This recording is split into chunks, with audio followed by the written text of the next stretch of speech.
Assalamualaikum warahmatullahi wabarakatuh. Saya Ibnu Hamdun, kelas MPI 2A akan menjelaskan makalah kelompok saya, yaitu kelompok 4 yang berjudul Kepemimpinan Pendidikan. Di dalam makalah terdapat 3 rumusan masalah, yaitu pengertian kepemimpinan, teori kepemimpinan, gaya kepemimpinan pendidikan. Yang pertama ada pengertian kepemimpinan pendidikan. Kepemimpinan pendidikan adalah suatu kesiapan kemampuan yang dimiliki oleh seseorang dalam proses mempengaruhi, mendorong, membimbing, mengarahkan, dan menggerakkan orang lain yang ada hubungannya dengan pelaksanaan dan pengembangan pendidikan dan pengajaran agar segenap kegiatan dapat berjalan secara efektif dan efisien dalam mencapai tujuan pendidikan. Nah, yang selanjutnya ada teori kepemimpinan pendidikan.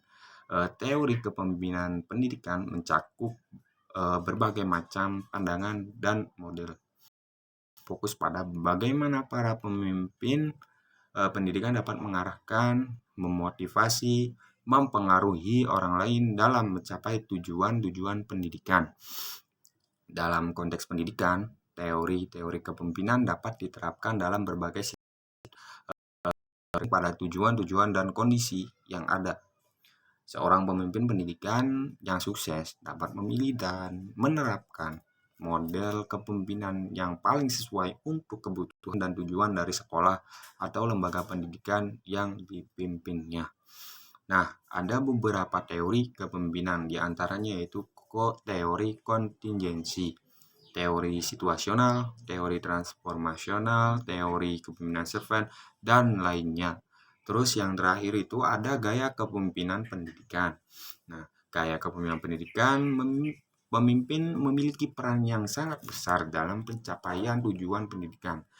Sebagaimana yang ada dalam teori manajemen, suatu organisasi akan berhasil atau gagal sebagian besar ditentukan oleh kepemimpinan lembaga itu sendiri. Tipe kepemimpinan akan identik dengan gaya kepemimpinan seseorang melaksanakan suatu kepemimpinan. kepemimpinan. Terus ada beberapa tipe ataupun gaya kepemimpinan pendidikan, diantaranya yaitu kepemimpinan otokratik, kepemimpinan demokratis, kepemimpinan karismatik, kepemimpinan analitis, dan lainnya. Jadi kesimpulannya, kepemimpinan secara umum didefinisikan sebagai suatu kemampuan dalam kesiapan yang dimiliki oleh seorang untuk dapat mempengaruhi, mendorong, mengajak, menuntun, menggerakkan, mengarahkan, dan kalau perlu memaksa orang atau kelompok agar menerima pengaruh sehingga dapat membantu tercapainya suatu tujuan. Kepemimpinan pendidikan merupakan kemampuan yang terutama dapat mempengaruhi sehingga dapat mengatur penggerakan dan pelaksanaan pendidikan sehingga tercapainya tujuan secara efektif dan efisien.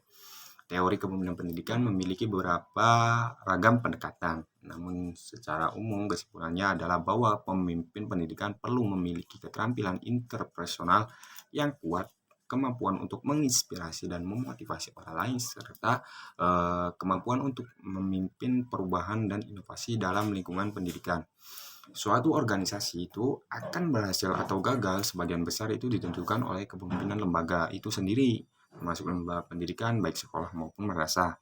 Nah, kemungkinan yang dimiliki setiap pemimpin akan berpengaruh besar terhadap pencapaian tujuan pendidikan.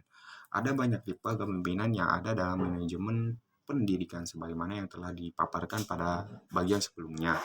Tipe kepemimpinan ini juga dipengaruhi oleh gaya seseorang yang memimpin itu sendiri. Sekian penjelasan dari saya, kurang lebihnya mohon maaf. Wassalamualaikum warahmatullahi wabarakatuh.